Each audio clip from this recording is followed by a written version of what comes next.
Hello everyone, कैसे हैं आप लोग। तो इस वीडियो में हम आपको बताने जा रहे हैं आईपीएस यानी इंडियन पुलिस सर्विस से जुड़ी कुछ खास इन्फॉर्मेशंस। एक आईपीएस ऑफिसर की पोस्ट बहुत बड़ी पोस्ट होती है और ये इस पोस्ट का सपना लाखों लोग देखते हैं। लोग इसके लिए कड़ी मेहनत भी करते हैं, फिर भी लोग असफल हो जाते हैं। क्यों? क्योंकि उन्हें यह नहीं पता होता कि एक आईपीएस ऑफिसर बनने के लिए किस तरीके से पढ़ाई करनी चाहिए, क्या क्या क्वालिफ़िकेशंस होना ज़रूरी है, क्या क्या शारीरिक योग्यता होना ज़रूरी है। एक आईपीएस ऑफिसर बनने के लिए आपकी उम्र 21 से 30 वर्ष के बीच होना ज़रूरी है। लेकिन अगर आप SC/ST कैटेगरी से बिलोंग करते हैं तो आपको 5 साल की छूट मिलती है। आईपीएस ऑफिसर के लिए एग्ज़ाम देने के लिए आपका किसी भी फील्ड जैसे साइंस, कॉमर्स, आर्ट्स से ग्रेजुएट होना ज़रूरी होता है। मतलब आपके पास एक बैचलर डिग्री होना ज़रूरी है। आईपीएस एग्ज़ाम को इंडिया, नेपाल और भूटान के लोग दे सकते हैं। आईपीएस ऑफिसर बनने के लिए जो सबसे ज़रूरी योग्यता है वह होती है शारीरिक योग्यता।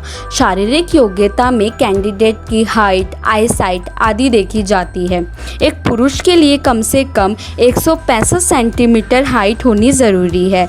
ये जनरल कैंडिडेट के लिए है। अगर आप SC OBC कैटेगरी के हैं तो इसके लिए आपको कम से कम हाइट 160 सेंटीमीटर चाहिए। इसके अलावा 84 सेंटीमीटर यानी 84 सेंटीमीटर सीना होना चाहिए। अगर आप एक महिला कैंडिडेट है तो महिला के लिए हाइट कम से कम 150 सेंटीमीटर होनी चाहिए, जो कि जनरल कैंडिडेट के लिए है। और SC OBC कैटेगरी की महिलाओं के लिए हाइट 145 सेंटीमीटर होने चाहिए। साथ ही महिलाओं की चेस्ट 89 सेंटीमीटर यानी 79 सेंटीमीटर होना चाहिए। ये तो कुछ रिक्वायरमेंट्स हैं जो एक आईपीएस ऑफिसर में होनी ही चाहिए। और अगर आपके पास ये सभी क्वालिफ़िकेशंस और शारीरिक योग्यता है तो आप इस एग्ज़ाम में बैठ सकते हैं। आप अपनी ग्रेजुएशन पूरी होने के साथ ही यूपीएससी एग्ज़ाम के लिए अप्लाई कर सकते हैं। तो अगर आप IAS, IPS, IRS जैसे एग्ज़ाम देने हैं तो सभी के लिए आपको यूपीएससी एग्ज़ाम देना ही होगा। यूपीएससी एग्ज़ाम में आपको 3 तरह के एग्ज़ाम देने होते हैं। पहला होता है प्रिलिमिनरी एग्ज़ाम जिसमें 2 पेपर्स होते हैं। दूसरा होता है मेंस एग्ज़ाम जिसमें 9 पेपर्स होते हैं। और तीसरा होता है इंटरव्यू। ये सब क्लियर करने के बाद आपको ट्रेनिंग के लिए भेजा जाता है और फिर आप एक आईपीएस ऑफिसर बन जाते हैं। यूपीएससी एग्ज़ाम अप्लाई करने के बाद आपको सबसे पहले प्रिलिमिनरी एग्ज़ाम देना होता है। इसमें 2 पेपर होते हैं और दोनों ही ऑब्जेक्टिव वाले सवाल होते हैं। दोनों पेपर 200-200 नंबर के होते हैं और नेक्स्ट राउंड में जाने के लिए आपको दोनों पेपर क्लियर करना ज़रूरी होता है। प्रिलिमिनरी एग्ज़ाम में आपके करंट अफेयर्स, पॉलिटी आदि से जुड़ी कुछ जानकारी पूछी जाती है, कुछ सवाल पूछे जाते हैं।